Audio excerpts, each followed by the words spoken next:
அண்மை செய்தியாக பார்த்து வருகிறோம். நீலகிரி மாவட்டம் கேத்தியில் தொடர்ந்து கனமழை பெய்து வருவதால் அப்பகுதிக்கு ரெட் அலர்ட் எச்சரிக்கை விடுக்கப்பட்டுள்ளது. இந்த நிலையில் அங்கு புதிதாக கட்டப்பட்டுள்ள காவலர் குடி நிலையத்தில் மரம் ஒன்று விழுந்து சேதமடைந்துள்ளது. இது குறித்தான அண்மை செய்தியை தற்போது பார்த்து வருகிறோம். இது குறித்தான கூடுதல் விவரங்களோடு எமது செய்தியாளர் அன்பழகன் இணைகிறார். அன்பழகன், வணக்கம். இது பற்றிய விவரங்களை பதிவு பண்ணலாம்.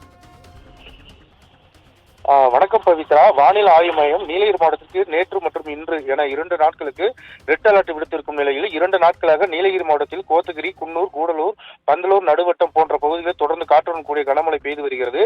இந்த நிலையில் உதகை மற்றும் சுற்றுவட்டார பகுதிகளான சேரிங் கிராஸ், மத்திய பேருந்து நிலையம், மாவட்ட ஆட்சியர் அலுவலகம், பிங்கர் போஸ்ட், தலைக்குந்தா, காந்தல் உள்ளிட்ட பல்வேறு பகுதிகளில் பகல் நேரத்தில் கனமழையானது வெளுத்து வாங்கி வருகிறது.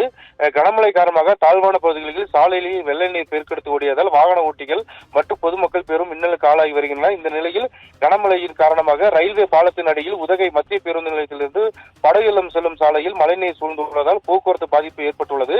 எனவே அப்பகுதியில் மழைநீர் கால்வாய்களை முறையாக தூர்வாரி பராமரிப்பு செய்ய வேண்டும் என வாகன ஓட்டிகள் மற்றும் பொதுமக்கள் கோரிக்கை விடுத்துள்ளனர். மேலும் படகுலம் செல்லும் சாலையில் வாகனங்கள் செல்ல முடியாத அளவிற்கு மழைநீர் சூழ்ந்துள்ளதால் அப்பகுதியில் செல்லக்கூடிய பொதுமக்கள் திரும்பி செல்கின்ற நிலை ஏற்பட்டுள்ளது. மேலும் கனமழையின் காரணமாக குளிருடன் கூடிய காலநிலை நிலவி வருவதால் பொதுமக்களின் இயல்பு வாழ்க்கை வெகுவாக பாதிக்கப்பட்டது. அதேபோல் உதகை அருகே உள்ள கேத்து பகுதியில் புதிதாக கட்டப்பட்டு வரும் காவல் நிலையத்தின் மீது ராட்சத கற்பூர மரம் விழுந்து காவல் நிலைய கட்டிடம் சேதமடைந்துள்ளது. அதேபோல்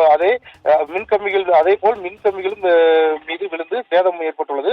உடனே முன்னெச்சரிக்கை நடவடிக்கையாக மின்சாரம் துண்டிக்கப்பட்டு தற்போது சம்பவம் நடைபெற்ற இடத்திற்கு தீயணைப்பு துறையினர் சென்று மரத்தை அப்புறப்படுத்தும் பணியில் ஈடுபட்டு வருகின்றனர். பவித்ரா,